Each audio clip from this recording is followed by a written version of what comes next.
Isa ito sa pinakamatinding katotohanan ng modernong kasaysayan. Para sa Amerika, ang digmaan ay hindi lamang naging kwento ng kaligtasan, hustisya o kalayaan. Ang digmaan ay usapin din ng pera. Ang bawat tunggalian ay hindi lamang nagiging larangan ng digmaan ng mga armas at sundalo, kundi pati na rin isang entablado para sa mga oportunidad sa pananalapi. Habang ang mga ordinaryong mamamayan ay nagpapadala ng kanilang mga anak na lalaki sa digmaan at tinatanggap ang kamatayan, habang ang mga pamilya ay nagrarasyon ng pagkain at naghihigpit ng kanilang mga sinturon, ang makinarya sa pananalapi ay tahimik na ginagawang tubo ang pagdanak ng dugo. Ang Amerika ay hindi lamang nakikilahok sa mga digmaan. Natutunan ko kung paano kumita mula sa mga ito, na ginagawang isang modelo ng negosyo ang trahedya na humubog sa pandaigdigang sistemang pinansyal na ating ginagalawan ngayon. Upang maunawaan ito, kailangan nating bumalik sa unang digmaang pandaigdig, ang digmaang kilala bilang Dakilang Digmaan na sumiklab noong 1924. Sa una, ang Estados Unidos ay hindi direktang nakilahok sa labanan. Ang Europa ang nagpapagod sa pagdanak ng dugo. Britain, France, Germany, Austria, Hungary, lahat ay nakakulong sa isang tunggalian na lumalamon ng mga buhay at pera sa isang nakakatakot na bilis. Milyon-milyong sundalo ang nagmartsa patungo sa labanan. Umulan ng 10-10 milyong bala ng artilerya at naipon ang mga perang papeles sa digmaan na higit pa sa kapasidad ng anumang pambansang kaban ng bayan. At doon nakita ng Estados Unidos ang unang pagkakataon nito. Mula sa kabilang panig ng Atlantiko, ang industriya ng Amerika at mga bangko ng Amerika ay gumanap sa papel ng mga mangangalakal ng armas at nagpapautang para sa demokrasya. Ang mga institusyong pinansyal sa Wall Street, tulad ng JP Morgan, ay pumirma ng mga walang kapantay na kasunduan sa mga pamahalaan ng Britanya at Pransya.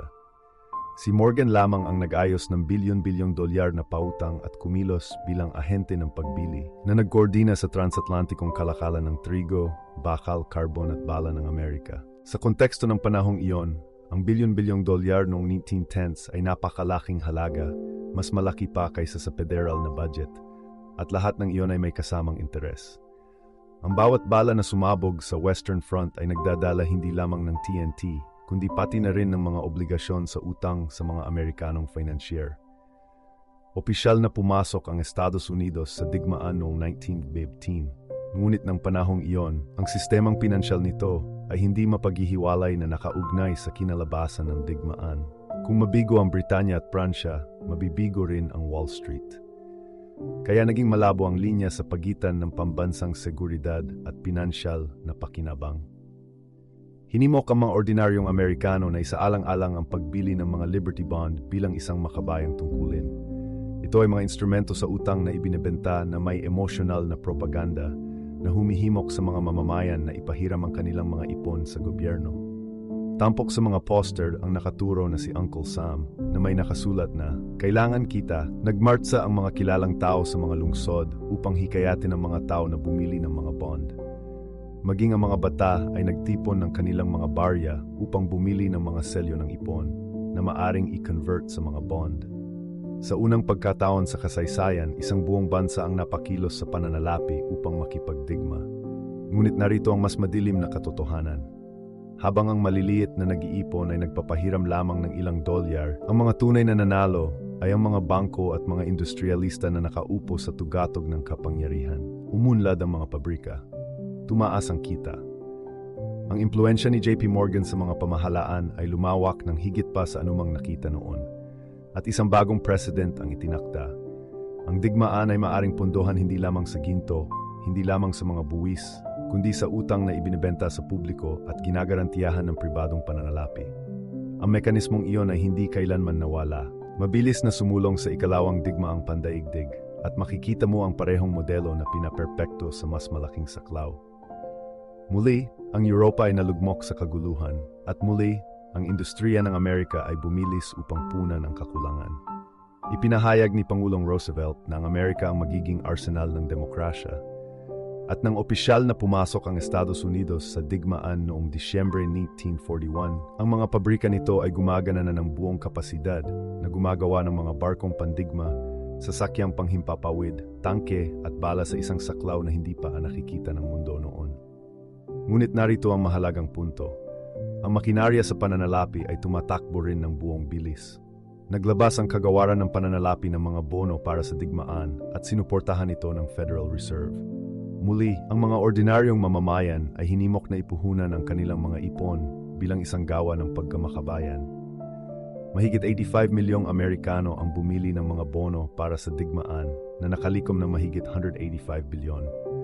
Upang mailagay iyon sa perspektibo, ito ang bumubuo sa mahigit kalahati ng kabuuang gastos ng digmaan. Natuto ang sistemang pinansyal ng aral nito, ibinalot ang sakripisyo sa isang pamumuhunan at ginawang mga tagapagpahiram ng huling paraan ang mga mamamayan. Samantala, ang mga korporasyon tulad ng Boeing, General Motors at Ford ay lumipat mula sa sibilyang produksyon patungo sa mga kontrata ng militar, mga kontratang ginagarantiyahan ng kita, kadalasan anuman ang aktwal na kahusayan.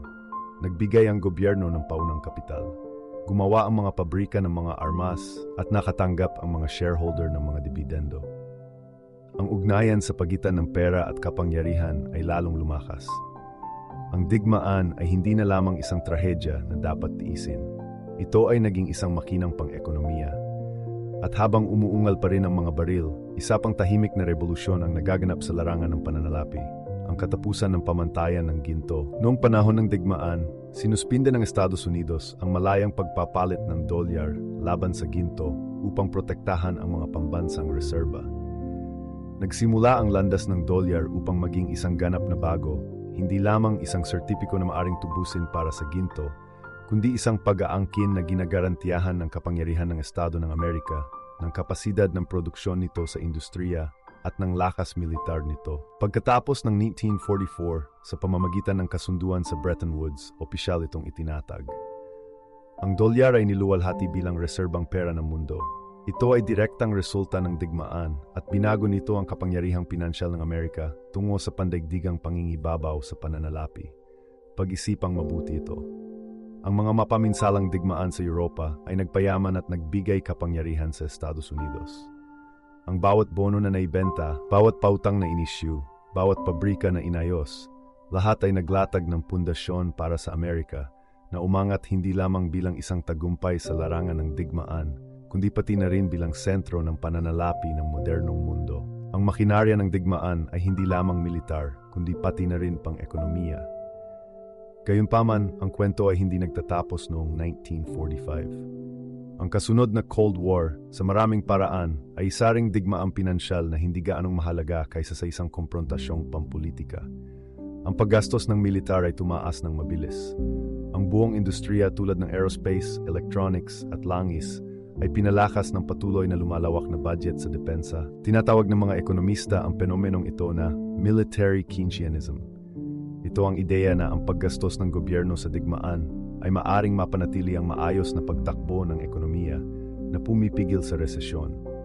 Ang dating itinuturing na isang hakbang pang-emerhensya ay naging isang pangmatagalang estratehiya. Binago ng Amerika ang digmaan hindi lamang sa isang pagkakataon, kundi sa isang estrukturang katangian ng sistemang pinansyal nito. At dito lumilitaw ang isang nakatagong katotohanan. Kapag nagtatayo ka ng isang sistema kung saan ang paggastos sa digmaan ay nagpagpapasigla ng kita, palaging may insentibo para sa karagdagang tunggalian. Ang mga kontratista ng depensa ay umuunlad, ang mga bangko ay umuunlad, ang mga politiko ay umuunlad, at ang mga ordinaryong mamamayan ang sumasagot sa gastos sa pamamagitan ng inflasyon, buwis at utang ng publiko. Nang sumiklab ang digmaang Vietnam noong dekada 1960, ang pormulang ito ay malalim na nakatanim sa sistema. Ang tunggalian sa militar ay hindi na lamang itinuturing na isang pakikibakang pampolitika o ideolohikal, kundi bilang isang pang-ekonomiyang pingga. Ang digmaang Vietnam ay nagkakahalaga ng mahigit $100 bilyong sa Estados Unidos, isang napakalaking halaga noong panahong iyon. Gayunpaman, sa kabila ng gastos ng tao at kalaw ng pagkatalo ng militar, patuloy na nagbago ang mga kagamitang pinansyal. Ang mga kontratista ng depensa ay nagtustos ng mga helicopter, sasakyang panghimpapawid, armas at mga bomba ng napalm sa garantisadong presyo. Pinondohan ng mga bangko ang mga depisit sa pamamagitan ng merkado ng bono. Muling pinasa ng mga mamamayang Amerikano ang pasanin ng mas mataas na buwis at inflasyon. Sa katunayan, ang inflasyon noong huling bahagi ng dekada 1960 at sa buong dekada 1970 ay isa sa mga pinakamalinaw na indikasyon kung paano pinilipit ng paggastos sa digmaan ang ekonomiya. Ipinangako ni Pangulong Johnson ang parehong armas at kapakanan, ang digmaang Vietnam sa ibang bansa, at isang programang dakilang lipunan sa loob ng bansa. Ngunit ang katotohanan ay lubhang malupit. Ang paggastos sa depisit ay lumaganap sa sistema, at ang ugnayan sa pagitan ng dolyar at ginto ay tuluyang naputol. Noong 1971, opisyal na tinapos ni Richard Nixon ang gold standard na idineklara na ang mga dayuhang pamahalaan ay hindi na maaring makipagpalitan ng dolyar para sa ginto. Ito ay isang makasaysayang pahinga. Ang dolyar ay naging legal na instrumento, hindi na sinusuportahan ng mahahalagang metal, kundi ng pananampalataya sa gobyerno ng Amerika at higit sa lahat ng nakahihigit na kapangyarihang militar at pang-ekonomiya ng bansa. Ang digmaang Vietnam ay hindi lamang nagpabago sa geopolitics, kundi nagpabago rin sa mismong katangian ng pera. Sinundan ito ng mga pagkabigla sa langis noong dekada 1970 at muli ang estratehiya sa pananalapi ay naging hindi mapaghihiwalay na naugnay sa digmaan at pagkontrol sa mapagkukunan. Ang paglitaw ng sistemang petrodollar, kung saan ang langis ay eksklusibong pinopresyuhan sa dolyar ng US, ay tiniyak na ang pera ng Amerika, kahit na hindi na nakatali sa ginto, ay nananatiling hindi mapapalitan sa buong mundo. Tiniyak ng presensya ng militar sa gitnang silangan na ang sistema ay pinananatili. Ang pera at digmaan ay hindi na dalawang magkahiway na kwento. Sila ay naging isa. Mabilis na sumulong sa 1891 at sa digmaang Golpo. Ang paglalaki ng Iraq sa Kuwait ay nagbanta hindi lamang sa katatagan ng rehiyon, kundi pati na rin sa pandaigdigang merkado ng langis. At ang tugon ng koalisyong pinamumunuan ng US ay mabilis. Ang digmaan mismo ay maikli, ngunit ang mga pinansyal na natamo ng mga industriya ng depensa at mga korporasyong may kaugnayan sa langis ay napakalaki. Ang digmaan ay ipinalabas ng live sa telebisyon at gayon din ang mga kita. Ang mga kumpanya ng teknolohiyang militar ay nagpakita ng mga sandatang may gabay na katumpakan na agad na nagpapataas ng mga presyo ng stock. Para sa maraming korporasyon, ang digmaan ay naging isang lugar ng pagsubok at isang kampanya sa marketing. At pagkatapos ay dumating ang punto ng pagbabago sa ating siglo, kasama ang mga pag-atake noong 9/11 at ang kasunod na digmaan laban sa terorismo. Dito, ang pagpopondo ng tunggalian ay umabot sa mga antas na walang katulad. Ang mga digmaan sa Afghanistan at Iraq ay nagkakahalaga sa Estados Unidos ng tinatayang $6 trillion kung isasama mo ang gastos ng pangmatagalang pangangalaga para sa mga veterano at interes sa utang. Ang bilang na iyon ay napakalaki na halos parang abstract. Ngunit isipin ito sa ganitong paraan. Ang pasanin ng utang na iyon lamang ay sapat na upang pondohan ang libreng matrikula sa kolehiyo sa loob ng maraming henerasyon at muling itayo ang infrastruktura. Pinatago-ganap nitong binago ang sistema ng pangangalagang pangkalusugan. Sa halip, nagdulot ito ng isang mabisyo na siklo kung saan ang mga kontratista ng depensa tulad ng Lockheed Martin, Raytheon, at Halliburton ay naging mga kilalang pangalan, hindi para sa inobasyon o pag-unlad ng sibilyan, kundi para sa kanilang papel sa pagtustos ng walang katapusang mga digmaan. At muli, ang pamamaraan ng pagpopondo ay sumunod sa isang pamilyar na script. Nag-issue ng mga bono. Pinanatili ng Federal Reserve ang mababang mga rate ng interes upang mapanatili ang pasanin ng utang. Ang mga ordinaryong nagbabayad ng buwis ang siyang nagdusa sa pamamagitan ng lumalaking mga depisit na unti-unting naging pambansang utang na kinakaharap natin ngayon. Ang mga digmaang binigyang katwiran bilang pagtatanggol sa kalayaan o pagpapalaganap ng demokrasya, sa katotohanan ay naging daluyan din ng pera at kapangyarihan para sa mga piling tao sa pananalapi at korporasyon. At ito ang nakatagong kabalintunaan. Bihirang manalo ang Amerika sa mga digmaang ito sa tradisyonal na kahulugan. Ang digmaang Vietnam ay natapos sa pag-atras. Ang Iraq ay bumagsak sa kaguluhan. Ang Afghanistan ay naiwan sa loob ng 2 dekada. Ngunit mula sa pananaw sa pananalapi, ang mga digmaang iyon ay hindi kailanman nabigo. Ang mga kontrata ay natupad, ang mga pautang ay nabayaran, ang interes ay patuloy na naipon. Ang digmaan ay naging isang kapaki-pakinabang na operasyon, anuman ang resulta. Para sa mga nasa tuktok ng sistema, ang matagal na tunggalian ay hindi isang problema. Isa itong modelo ng negosyo. Ngayon, iugnay natin ito sa kasalukuyan. Ang military-industrial complex na binalaan ni Pangulong Eisenhower sa kanyang pamamaalam noong 1961 ay naging hindi mapaghihiwalay sa sistemang pinansyal ng Estados Unidos mismo. Ang paggastos sa depensa ay nananatiling isa sa pinakamalaking bagay sa federal na budget na kadalasang lumalagpas sa $800 billion taon-taon. Ang buong industriya at maraming sektor ng bansa ay nakasalalay dito. Nakikinabang ang Wall Street sa pagpopondo nito. Nakakakuha ng boto ang mga politiko sa pamagitan ng pagprotekta dito. At ang siklong iyon ay paulit-ulit na naulit. Kaya ano ang ibig sabihin nito para sa iyo ngayon? Nangangahulugan ito na ang pera sa iyong bulsa, ang inflasyon na nararamdaman mo kapag namimili ka ng grocery, ang mga buwis na ibinabawas sa iyong sweldo, lahat ay nakatali sa isang sistemang pinansyal na nag-normalize sa digmaan bilang isang permanenteng estado. Bumagsak man o hindi ang mga bomba, patuloy na tumatakbo ang makinang iyon. Ang aral sa pananalapi na hindi natututunan ng karamihan sa mga tao ay, ang digmaan ay hindi lamang nangyayari sa larangan ng digmaan. Nangyayari ito sa iyong pitaka, sa iyong mga gastusin sa pamumuhay, sa pagguho ng iyong kalayaan sa pananalapi. Isipin ang kamakailang pandaigdigang krisis. Ang pagbagsak ng pananalapi noong 2008 ay hindi sanhi ng digmaan, ngunit ang senaryo ay nakakagulat na nakakatakot. Ang mga bailout ng gobyerno, ang mga kita ng korporasyon ay naprotektahan at ang mga ordinaryong tao ang nagdusa ng bigat ng mga kahihinatnan. Sa panahon ng pandemya, $1 trillion ang inilabas bilang pampasigla at tulong. Ngunit ang karamihan sa perang iyon ay direktang dumaloy sa mga pamilihang pinansyal at mga korporasyon sa halip na makarating sa mga manggagawa. Ang mga mekanismong pinahusay noong panahon ng digmaan, tulad ng deficit financing, pag-issue ng bond at mga garantiya sa negosyo, ay inilapat din sa panahon ng kapayapaan. Ang makinarya ng digmaan ay naging kaisa ng sistemang pinansyal. At ito ang pinakanakakababag na katotohanan. Kapag naunawaan mo ang kasaysayang ito, mapagtatanto mo na ang tunggalian at krisis ay hindi pangkaraniwang pangyayari. Ang mga ito ay likas na katangian. Para sa mga nakakaintindi kung paano gamitin ang utang, pera at mga mapagkukunan, ito ay isang pagkakataon. Para sa lahat, ito ay isang bitag. Sinisira ng inflasyon ang mga ipon, pumuputok ang mga bula at humihigpit ang mga gapos ng utang. Ang sistemang pinansyal ay umuunlad sa pabago-bagong pananaw dahil ang pabago-bagong pananaw ay lumilikha ng pagdepende at tinitiyak ng pagdepende ang kontrol. Kaya ano ang aral? Hindi lamang ito dahil masama ang digmaan o tiwali ang gobyerno. Malinaw ito sa lahat, ang mas malalim na aral ay ang pera at kapangyarihan ay hindi mapaghihiwalay.